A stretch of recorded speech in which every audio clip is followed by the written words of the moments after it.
Bismillahirrahmanirrahim. Our water phrase I like to have JL का stroke है which shows L. This is G stroke which is half. क्योंकि हम जे D को जे जी के stroke में मलाई करना चाहते हैं to be next. This stroke shows to be. हमारा अगला phrase I like to have right. To is omitted have.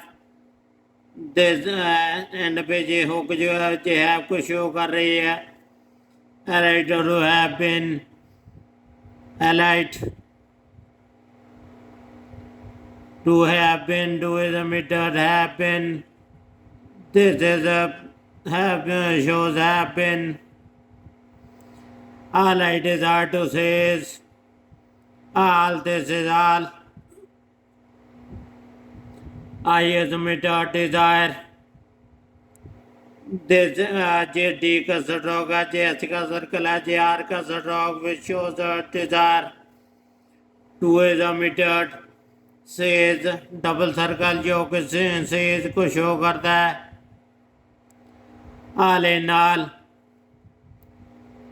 ये दो जो डैश डाले हुए जे all in all को शो करते हैं all is not well.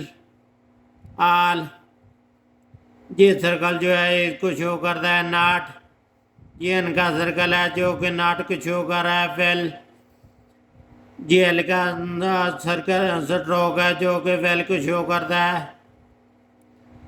All A set and done ये हुक जो है जे छोटी डैश जो है ये आल को शो करती है इस ये सर्कल जो है इसको शो करता है आल ए सेट जे डी का स्ट्रोक है जो कि सेट को शो करता है एंड को सब कर दिया गया डन जे वाले हुक जो है जी डन को शो करती है all is well that end well जी छोटी डैश जो है जी ऑल को शो करती है इस जिस सर्कल है इसको शो करता है वेल जी एल का स्ट्रोक है जो कि वेल को शो करता है दैट एंड्स इन दोनों को सब कर दिया गया वेल जे एंड पे एल है जे एल का स्ट्रोक है जो कि इस वेल को शो करता है अगर किसी चीज़ की समझ ना आई तो आप मुझसे कमेंट करके पूछ सकते हैं मैं जवाब दूंगा।